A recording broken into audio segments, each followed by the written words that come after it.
It was many years ago that the famed theologian Dr. Helmut Thielicke, German scholar, visited the States, traveled east to west coast, looked at and talked with many different Christians within different Christian communities.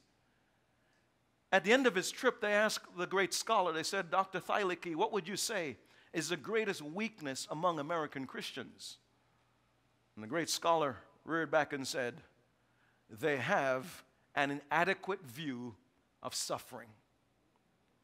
In other words, they have no theology to deal with pain.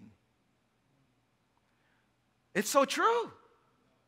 I can attest to that. So many people that I've pastored over the years, they go through crisis, and you try to bolster them up and hold them up, and then they still are blaming God, and they're finding fault and assigning blame, and their hope, it becomes vanquished, and their faith erodes, and you looked at them, they look like a pillar of strength before crisis, but during and after crisis,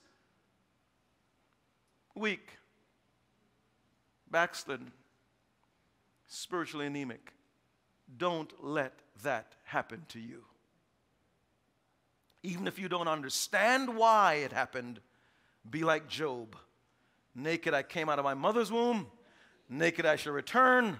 The Lord gives, the Lord takes away, but blessed be the name of the Lord. In other words, Job says, I don't understand why I'm going through this, but I will not assign blame to God. I hold him blameless.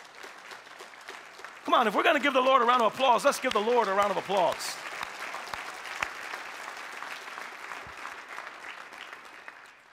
Now let's get to the business of the question. The question, why does God allow bad things to happen? I offer 3 answers. And those answers are kept under the point that bad things happen because of the misuse of human freedom. I told you before that there are 4 reasons for pain. Remember that? I said that pain occurs because we live in a world that has consistent natural laws. That we violate that, pain and bad things can happen.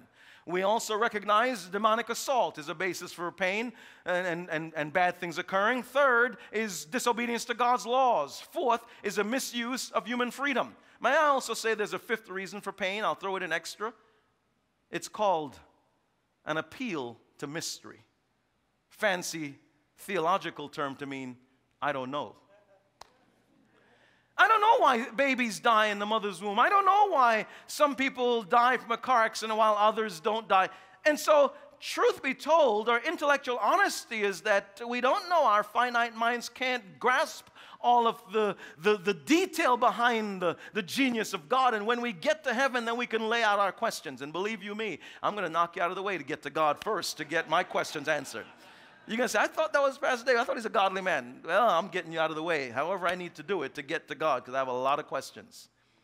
But I want to focus on the 4th answer to the question. Question, why does evil and pain occur? Because of misuse of human freedom.